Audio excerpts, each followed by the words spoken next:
इसका हमारा टॉपिक है ओम्स लॉ।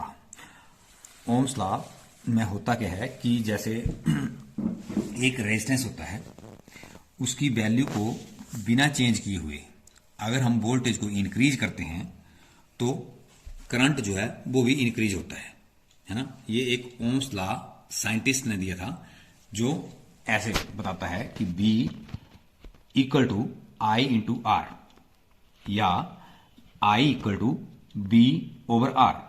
तो हम ये प्रूव करेंगे कि ये जो टर्म्स हैं ये बिल्कुल ट्रू हैं। इसके लिए हमें एक पावर सप्लाई सोर्स चाहिए, पावर सप्लाई सोर्स चाहिए जो वेरिएबल हो या बिना वेरिएबल हो, और एक वोल्ट मीटर, एक एम्पियर मीटर और एक्सटर्नल रेजिस्टेंस चाहिए। अब चित्र के अनुसार हम डीसी पावर सप्लाई सोर्स जोड़ेंगे, उसके आगे वेरिएबल या पॉट जोड़ेंगे, फिर वोल्ट मीटर जोड़ेंगे, फिर एम्पियर मीटर जोड़ेंगे और एक एक्सटर्नल रेजिस्टेंस या रियोस्टेट जोड़ेंगे। तो ये सारी की सारी चीज़ें हमारी रेगुलेटेड पावर सप्लाई में इनबिल्ड हैं। जैसे डीसी सोर्स, पोटेंशियल, ये हमारा पोटेंशियल हो गया जिससे हम वोल्टेज को वेरी करेंगे, ये वोल्ट मीटर, ये एम्पियर मीटर। अब ये सारे के सारे कंपोनेंट हमारे एनालॉग कंपोनेंट हैं और एनालॉग कंपोनेंट में थोड़ा सा वेरिएशन रीडिंग में हो सकता है कैलकुलेशन के अनुसार। अब जैसे ही हम पावर सप्लाई को ऑन करेंगे, हम आपको वोल्ट मीटर की रीडिंग बताएंगे कि वोल्ट मीटर की रीडिंग क्या आ रही है।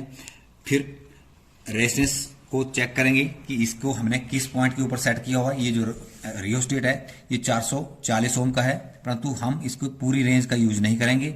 हम इसको एक फिक्स वैल्यू के ऊपर सेट कर देंगे और बिना इसको छेड़े हुए अब वोल्टेज को वेरी करेंगे। ओम्स लॉ को दो तीन तरीकों से प्रूव किया जा सकता है।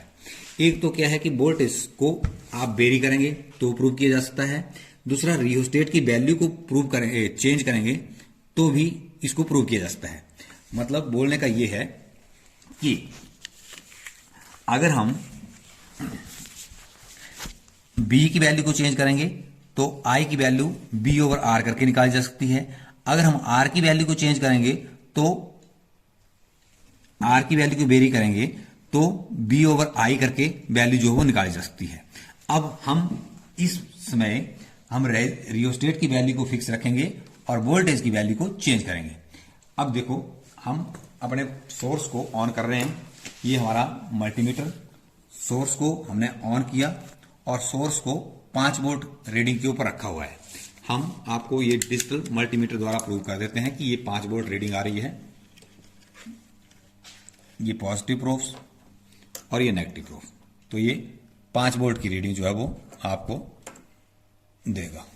इसको थोड़ा सा वेरी करेंगे, ये 5 वोल्ट, ठीक है। अब क्या है, इसको बंद करते हैं।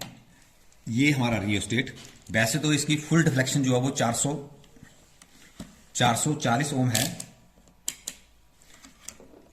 यहां पे ये फुल डिफ्लेक्शन बताता है कि ये 440 ओम का है, ठीक है। अब हमने जो इसको सेट किया हुआ है, हमने इसको किया हुआ है 37 ओम के आसपास। तो यहां से इसकी ओम चेक करेंगे, 37 ओम, ये 36 पॉइंट समथिंग, ये 37 ओम। तो उसके अनुसार हम इसको फिक्स रखेंगे। वोल्टेज को हमने 5 वोल्ट के ऊपर सेट कर दिया है, ये 5 वोल्ट।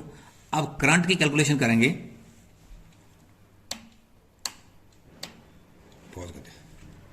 हमने इसको पावर सप्लाई को ऑन कर दिया है, ये 5 वोल्ट की पावर सप्लाई और ये करंट डिस्प्ले कर रहा है। अब करंट कितना डिस्प्ले कर रहा है, हमारा जो एम्पियर मीटर है वो है 2 एम्पियर का। ये 1 एम्पियर, ये 500 मिली एम्पियर और ये 250 मिली एम्पियर, और ये 250 से 2 स्टेप पीछे बता रहा है। मतलब अभी कैलकुलेशन करके बताता हूँ, ये 1, 2 और 3 स्टेप पीछे बता रहा है। तो आई कैलकुलेट करेंगे हम, I1 यहाँ के लिए कैलकुलेट करेंगे। 5 वोल्ट सप्लाई है, रेजिस्टेंस 37 ओम का है, और I1 कैलकुलेट करेंगे। इसको I1 मान लिया हमने, इसको I2 और इसको I3। I1 कैलकुलेट करेंगे, IB 5 वोल्ट, रेजिस्टेंस जो है वो 37 ओम, तो भाग किया, ये आया आपका 0.135 ओम। तो ये जो आई रीडिंग ये एम्पियर में आई, मिली एम्पियर में रीडिंग जो है वो 135 मिली एम्पियर है। अब ये जो हमारा मीटर है, ये जो मीटर है ये है एम्पियर का, और ये 2 एम्पियर का है, ये 1 एम्पियर हो गया, ये 500 मिली एम्पियर, ये 250 मिली एम्पियर, और ये 250 मिली एम्पियर से 3 डॉट पीछे है, तो लगभग एनालॉग मीटर है तो थोड़ी सी मतलब वेरिएशन आएगा, परंतु ये जो वैल्यू है एग्जैक्ट मतलब जितनी हमने निकाली हुई है 135 मिली एम्पियर उतनी ही है। ठीक है, अब अगले स्टेप के ऊपर करते हैं, हम रियोस्टेट को फिक्स रखेंगे, वोल्टेज को वेरी करेंगे 10 वोल्ट तक, इसको ऐसे मूव करेंगे और ये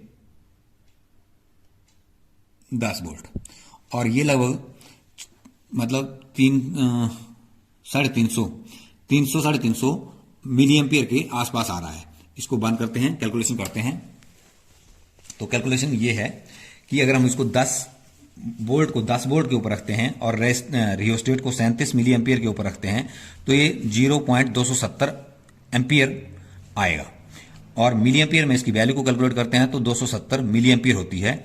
जो ये हमारा मीटर जो है वो दिखा रहा है कि ये 0.5 से लगभग 3 स्टेप नीचे लगभग 270 के आसपास है। रीडिंग में थोड़ा सा वेरिएशन होगा पॉइंटों में, तो इसको इग्नोर करें क्योंकि ये जो मीटर है ये एनालॉग मीटर है। ठीक है, तीसरी कैलकुलेशन के लिए ट्राई करेंगे कि हम हर बार ये जो हमारी टर्म एंड कंडीशन है ये ट्रू हो रही है। तीसरी स्टेप के लिए हम वोल्टेज को 15 वोल्ट के ऊपर सेट करेंगे, और 15 वोल्ट के ऊपर हम जब सेट करेंगे तो हमारी जो रीडिंग है वो 15/37 इक्वल टू हो गया 0.405 एम्पियर, और ये मिली एम्पियर में हो गया 405 मिली एम्पियर। अब जब हम इसको 15 वोल्ट के ऊपर सेट करेंगे तो हमारी रीडिंग जो है वो